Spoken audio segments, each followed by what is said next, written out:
Yo, what's going on, guys, and welcome to a 1v1 arena game between two high-level players. And man, have I missed arena. I don't necessarily like playing arena, I'll be honest with you. But for casting, it's perfect, because players are normally going for fast castle behind their safe stone walls, and I can just talk you guys to death with strategy. I can talk about the advantages a Civ might have in early castle age, mid castle age, late castle age, early imp, and break down the differences economically too. And that's what this whole game is going to be about. You might see the title right now, and you might have seen the thumbnail. That's great. But everything is about a build-up to a certain point in this game, and we're going to break it down. Before we do that, I don't know when you're watching this, but the YouTube channel is getting really close, dangerously close to 200,000 YouTube subscribers. So to the people who've been watching, to the people who have supported me over this ride, I just want to say, what in the world? How? Where did this come from? We hit 100,000, I think, a year ago, and we're almost closing in on 200,000 now. That's pretty crazy. So thanks, guys. I really do appreciate it, and I continue to work hard and try and make sure that content's spiced up, which is what this game is right here. I don't think I've ever uploaded a game which highlighted this technology. Dobbs is a player from Denmark. I feel like he's probably less known than Nilly, but he actually started off as an arena-only player. Back in the Voobly days, Dobbs, he only play arena for a while. There's players like John Slow who would still do that. There's players like Dark Noob you might have seen, Derp. I could go down a long list, but certain arena-only players started to play Arabia, more open map, and they started to refine their skills and improve on something other than a map with stone walls. And then some just kind of stuck with arena. But Dobbs, he's one of the guys who used to play a lot of arena and then started playing more open maps before DE came out. And now we have a ranked queue, which has a mix of maps. And Dobbs has performed quite well. So, you know, Dobbs has that arena experience going into this game. Now, he's Celts. And before we talk about the Civ, I'll just talk about Nilly here. Nilly, another player. It's cool, though, how his experience is a bit different. He's been playing this game for 15, 16, 17 years, a long, long time, with breaks here or there. And he's a specialist when it comes to deathmatch.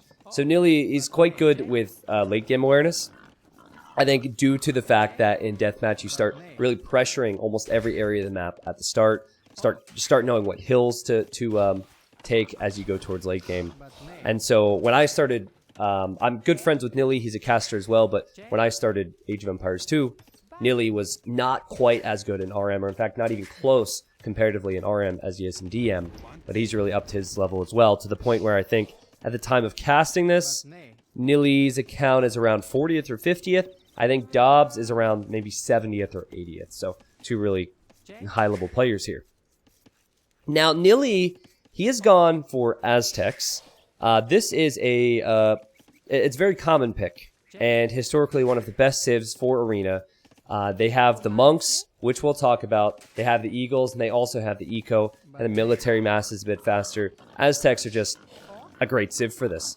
And on a map like arena, especially nowadays that the relics are in the middle of the map, and Aztecs get 33% more gold per relic, it's kind of a no-brainer if you're going for a strong civ. Now, Celts, this is one of my favorite civs in the game. You might see Celts more frequently on Arabia if you have someone like Huang playing, and they take advantage of the infantry bonus and the speed and all that. But Celts, they chop wood faster, they have an amazing eco, they have probably the best siege in the game depending on how you look at it, and they also have that infantry. And when matched up against Aztecs, infantry counters the eagles, siege counters the archers. So there's multiple ways of looking at it, of course. You could also say that Aztecs have the monks to counter the siege. They have Jaguar warriors to counter the infantry. But in general, pretty good civ matchup. And I'd say it's about maybe 55. I'd give Aztecs 55% chance, something like that. 55-45. So I guess I'll briefly look at the maps. They're still in Dark Age. Dark Age is a very important part. And I mean, probably the most important part on Arena, to be honest, because you need to have a refined build order to be able to go anywhere against players like this. Dobbs is just pushing in his deer. You saw Nilly doing the same. There's not a lot of reasons why you shouldn't be doing this right now. But you look at Dobbs' base, he has back gold, back stone, and also has this gold. So this is a good map. I'd say if the stones were forward, with Celts, that could be pretty troublesome because you will want to get a castle up and get to Woad Raiders. But having that stone and that gold there is perfect. For Nilly, he is a back gold. This is actually really unfair. And I don't know if I brought it up on stream, but this can be fixed with a proper map script, I believe.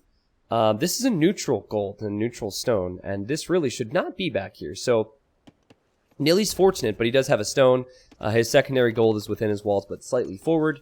And then you have the gold on the left, and then there's that stone too. I feel like forward resources in Nilly's position is not really that... It's not that big a deal. And I say that because what would Celts pressure with? Celts are going to pressure with siege.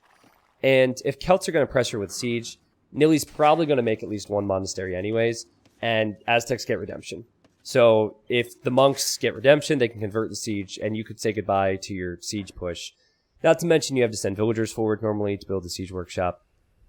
So what I'm getting at is that the Celts, they tend to have to react a bit to the Aztecs, because Aztecs do truly have the counter to everything. Now this is interesting. Dobbs realizes he's about to hit feudal, so he wants to get that extra speed and attack, and Nilly... He realized the threat was there, and so Nilly just ran right back into his base. That was so cool. Dobbs knew that, hey, I can soon fight this, because if it was in Dark Age, he wouldn't be able to fight it, and Nilly knew the same. And Nilly's just going blacksmith market. So there's a few approaches you could take. Obviously, they're both going fast castle, but Nilly's going blacksmith market, and another build that you could see, and I'm not saying it's very good against Celts, but you could sometimes see a barracks. And a barracks are for a few more eagles and maybe even some spearmen. And then some type of protection. That way Nilly could send villagers out here to build monasteries. Now that was the more classic approach. I don't think I have a very structured playlist because it was back when my YouTube channel had just started. But if you look at Masters of Arena 3, this is classic AOC. Look at how Arena was played back then compared to now. There's a lot more economy focused nowadays. Players are opting to go for just one or two buildings and eco behind it. Actually, what Dobbs is doing here, and I can talk about that here in a moment, but, you know, you're not seeing 2 or 3 monasteries in the middle of the map anymore, and players tend to stay at home. Now, Nilly is now adding the barracks, right? So he's gone for a little bit of a wall off here, just in case he does get pressured. Nilly has villagers on gold, and he's massing the gold, so he wants to add a few eagles, maybe even some spears. Now, there's no way of knowing what your opponent's going to do in Arena unless you scout their walls and then see that they built their buildings forward, but no one does that. So Dobbs is going for a very common approach now. And instead of going for the siege workshop, he realizes Nilly's probably going to go for some monks, and we can't allow the Aztec player to get relics because of that bonus where they get 33% more gold. So he's going for scouts, and this could even be light cav too. He could go scouts into light cav. Now, as far as Nilly's aware, he just sees one scout. He's not really sure. And Nilly's about to arrive to Castle Age, 1436. Dobbs has the exact same time, and Dobbs, very aware, sees the eagles. And so back he goes. So, economically speaking, this is where Celts really shine. They're able to chop all that wood and then turn that wood into farms, enough to get a few knights and scouts out, enough to then also boom with it. And there's a monastery for Dobbs. So he knows, I need to get those relics. Here comes Nilly with the eagles. Nilly now is aware that there's 3 scouts. And there's also a knight coming now. So with the knight, the scouts and the knights would win.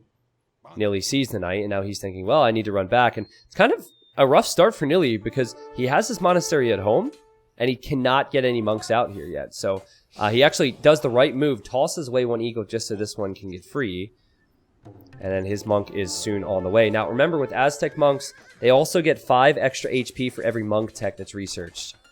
So while the momentum is not with Nilly at the start, he's going for 2 monasteries, 1 barracks, and he'll have quite a few monks out. But this is a good time window for Dobbs. He just killed 2 eagles, and now he's adding a second town center. So you'll see that the food and wood eco start to climb for him. Also getting the double bit X upgrade now. But now it's really tough, You have to use your micro skills now, but Dobbs will see. Okay, there's a monk there. And now, also, from Dobbs' perspective, he could see that even if he wasn't aware the monk picked it up, he could see the relic disappeared, so he knows something has that. And he pretty much just needs to give up on the fact that he's not getting that one. Now he's getting the light cav upgrade. You'll notice here he's getting his own relic. Obviously, that does generate a bit of gold for him as well. That's still very nice, but I think more than anything, it's just keeping it away from the Aztecs. And what's the approach from Nili here? In this matchup, if Aztecs don't have the relics in post-Imperial, it's a lot more even. So Nili's thinking, I need to get those relics. Now, light cav is about to complete for Dobbs, and Dobbs loses one scout to a conversion, but he does snipe the monks. And he also keeps the light cav alive, so that's 200 gold down the drain for Nili. Converted a scout. What's funny is, he converted that before the light cav upgrade. What are the odds of that? And Nili's now getting Sanctity, an upgrade that he probably could have used earlier. I think he should delete that. But, okay, he's fortunate enough to remain with that scout. Now, Dobbs sees another monk. Sanctity gives monks more HP. On top of that, Aztecs get 5 extra... plus 5 HP for every tech that they research, so that would have helped Nili. Now he's looking at 30 HP on these bad boys. 50 HP on these bad boys. Nili sees that the light cav are here. Let's see how much Sanctity helps. Alright, Sanctity definitely helped enough for the spears to get a few more hits, and here comes Nili. So Nili, at this point... oh, this is a smart move from him, actually. He realizes this one's pretty close to his base. So he's going to drop off this relic. That monk will snag it, and then he's going to bring this one home because that's further away. So after all of that, Dobbs, he has just one relic in his monastery. However, what does Dobbs have? A third town center going up. So he's at 40 villagers against 34. So the trade-off for Nili is, I'm going to be behind in food and wood eco, but I get all that extra gold, and it's like having a few extra villagers more. So he's fine. Few extra villagers more. That doesn't make a whole lot of sense, but I'm pretty sure you guys know what I mean. So Nili, directly after that victory, or as I would call it, with getting the relics, is going to add town centers as well. And here comes Dobbs again. I have to say, Dobbs has played so well with the light cav. So well with the light cav. It's that arena prowess and experience that he's had after years of playing only arena. See, can he get this monk? I feel like Nili should just sit here for a little while. Let Dobbs run around, because he has to control both of this and his economy. Doink! Yo, that was sick, man. I'm so impressed. So much gold went down the drain. Okay, well, I think maybe at this point he just gives up on it. It's too close. There's not a lot more he can do. And Dobbs will figure, alright, well, I tried. I only got one relic away from him. Now he's got to be thinking about the other aspects of this. And here, Dobbs even trying to get some value out of the light cav, running to the side, not killing that scout, wanting a conversion. And Nili, he's going to come forward now. So, a smart move from Nili to delete that scout, by the way, that way it couldn't be converted. He has a lot of spears, and now he's getting redemption. So, the monks, they can convert siege. So he's going to come forward, and he's going to start piling on the pressure. And if you think about it, Dobbs can't go for defensive siege here. If Dobbs adds light cav, it's unlikely to work now that there's so many spears. If Dobbs goes for infantry right now, like let's say longsword, I believe the men-at-arms upgrade is 100 food and 40 gold. And then the longsword upgrade is, and I could be off on this, guys, I think it's around 200 food? 80 gold? Could be thinking pikeman. Regardless, he has to decide what the correct approach is. If he invests into Castle Age, that could be dangerous if it doesn't work. And so what he's going to think is, I'm going to take this one to the Imperial Age. So he's building a university, building houses in the back of his base. He does have enough stone to build a castle, and he's fortunate enough to have some real resources back here. Nili, knowing he has the relics with Aztecs, knowing he's a bit behind economically, and figuring, well, I have the whole map, so why don't I just push? Here he comes with a ram. A smart choice because it will take that gate out a whole lot faster than a Mangonel might. Dobbs realizes this is a big threat to him. He can't deal with this. So he has actually created an arena inside of his arena, which is very cute. And so here he goes. He could actually take the 4-tile gold if he wants to, because it's underneath the castle. And Nilly's about to break through, adding more monks. You're seeing a theme here. Nilly now has 60 HP on his monks. 60 HP, it's insane. And every tech that he gets plus 5 more HP. So if you, a nice little teleport, thanks to E. If you add Woad Raiders out of this castle now, Nilly can convert the Woad Raiders. He could convert 6 Woad Raiders. So you would, to have a winning number, you'd probably need 12. Because, maybe even more actually. Because if you run in with 12 Woad Raiders, he converts 6, then he has the monks healing, and then he has 6 of his own Woad Raiders, sorry, and it's equal numbers. So the point here is, Aztec monks are OP. And there's a certain technology that's really expensive, and you rarely see, but it does make sense in this situation, that can help Dobbs here. Dobbs built the castle in a good position. He's on his way to the Imperial Age. You see him building barracks now. So I kind of like this approach, because to make Woad Raiders, not only it kind of telegraphs your decision, because Nilly's going to be able to see that Woad Raiders are being produced normally, but you can produce these champions a whole lot faster. So he's getting supplies, which will mean the infantry's cheaper. He has 36 farms against 16, because Nilly figures, I have 4 relics, and what I could do to finish this game off is continue with monks. He has 9 monks now, soon to be 10 and 11, and just finish the guy off, right? Okay, Nilly, right now, he's in a good position. Now, we're going to talk more about this later, but there are 2 different approaches you could take in Nilly's position. You could say, well, I have 4 relics, so I'm not going to go forward. I'm not going to go aggressive. I'm just going to play defensive and wait till the relics matter.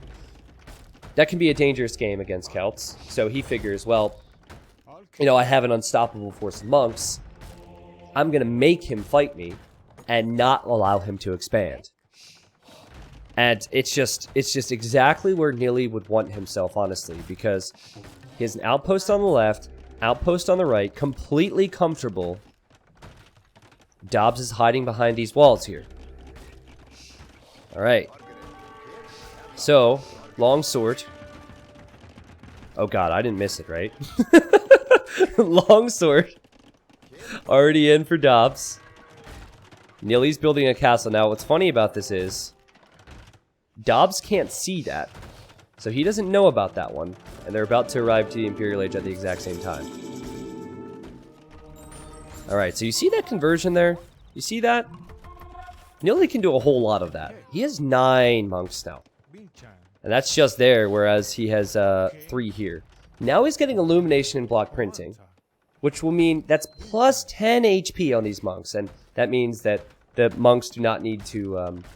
when there's a conversion with the group, only 1 monk needs to regenerate their faith.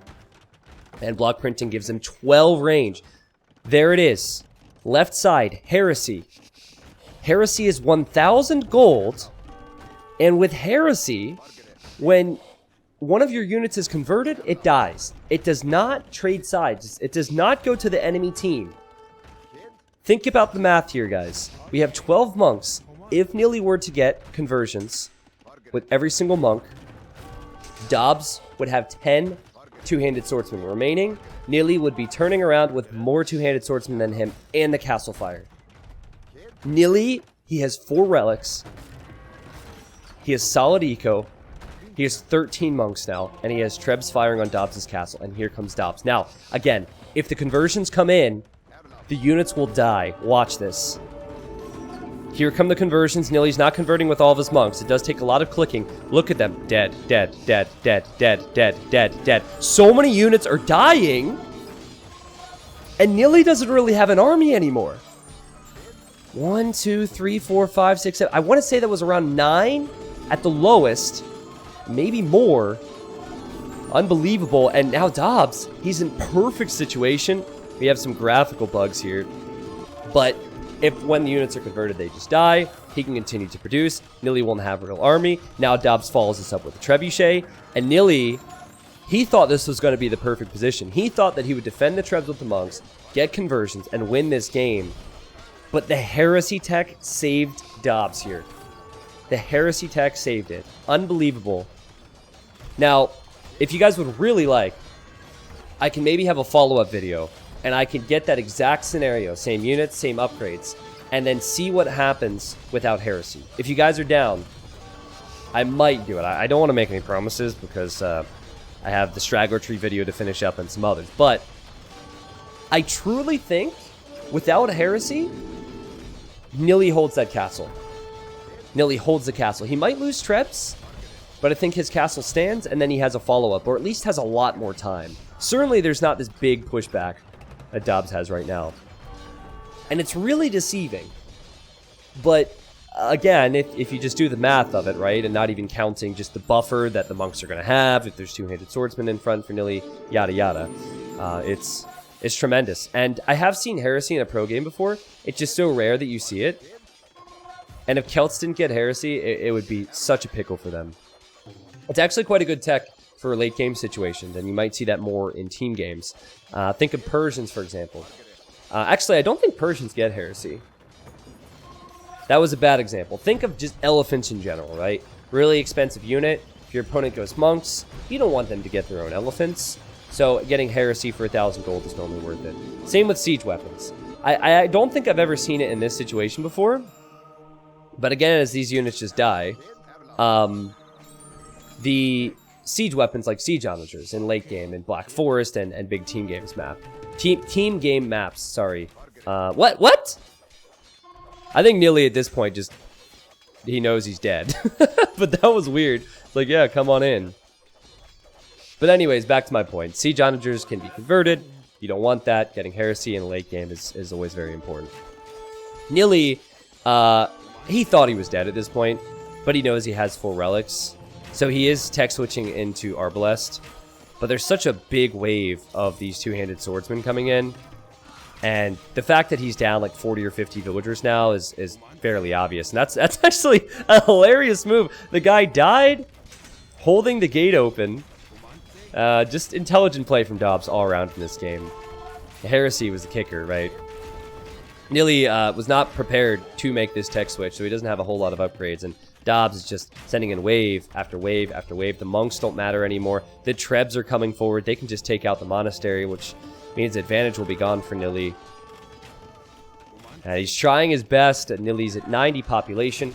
It's 177 for Dobbs. And just now is clicking champion, getting iron casting, and I just don't think there's any way back for the German. But that was so sick. I heard about this because it's so rare you see Heresy in these high-level games. And I wanted to see it. And initially, I wasn't convinced. I've already seen this recorded game. I wasn't convinced that Heresy actually mattered there.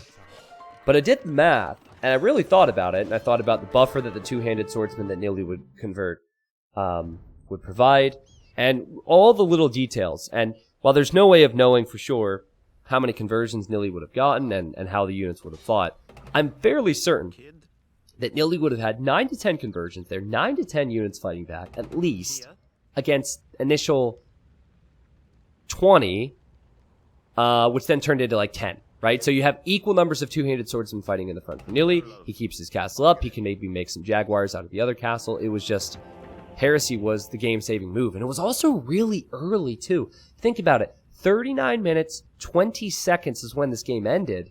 And Heresy was researched a while ago, too. So the economy that Dobbs had to have to be able to afford that, which is 1,000 gold, and make all the units was pretty impressive. So props to Dobbs. He's a guy that I used to play back in 2013 when I first started, and he's come a long way. Very good player, and quality performance from him. And I hope you guys enjoyed that. I really hope you enjoyed that because it's so unique that we see this. And that's what I've been trying to do with recent YouTube uploads. If you haven't picked up on it, I'm trying to find unique Civ matchups. I'm trying to find unique games where certain technologies or units or civilizations are used. And even maps. Like, if there's a very unique map, I'm trying to highlight those things. So I hope you guys have been enjoying it recently. We've had a mix of low elo legends, expert games, Except Expert Games, at least recently, has been YouTube-only content. And I'm completely fine with that mix, as long as you guys are. I feel like a game like this, while it would be great if I was casting on a Twitch stream, it's much better if we can break it down and talk about the stages of the game. Now, actually, there's one other thing I want to say here, because, well, I just can't stop talking, let's be honest. But another approach that Nilly could take, just if you're thinking this through at home right now, is he, instead of going forward, could go for more defensive play. So instead of building that first castle here and going for the monks, let's say he expected Heresy, he could build his castle here and protect his 4-tile gold and his 3-tile, and then he could build his next castle here. Just take this thing to post-Imperial Age with the relics. I can't, like, it obviously depends, but I can't necessarily say I like his chances better if that happens. Even after seeing this, I think that gives Dobbs time to breathe. That gives Dobbs the ability to use his mobility with the faster Celt infantry to kind of outrun Nilly, attack one side, Nilly reacts, hit the other side. Nilly didn't want to be in the back foot position, but that is probably the play, especially, or sorry, not probably the play, potentially the play, especially because he had this 3-tile gold and stone in the back. But for this game, I'm really happy Nilly didn't do that, because otherwise, we might not have seen Heresy. Back to the statistics. We're doing this all out of order. Very close game. Feudal, Castle, Imperial Age time, so close. Very competitive. Look at all that relic gold Nilly had. 3,000 gold from relics. Obviously didn't have the food, wood, was behind in the stone, but that relic gold is insane. And there's the timeline if you want to see it. So, since we're talking arena right now, the recommended video on the end screen is going to be another arena game, and it will be a classic arena game. This one came to mind the other day, and it's a very interesting Civ matchup. It's Turks versus Goths on arena, and though it's not on DE, so you have to get used to what graphics used to look like, it's a fascinating one, because Turks have the gunpowder, right? Many people think, well, Turks have the gunpowder, there's no way an infantry Civ can last. Well, Goths do have some ways they can play it out. Turks have some amazing ways they can play it out too. And it's one of my favorite Civ matchups for arenas. So that's going to be recommended at the top right-ish, I think. And then all the other stuff you guys probably already know. Thanks for watching, guys. I will see you soon, whether it's on a stream or a YouTube video. And have a wonderful day. See ya.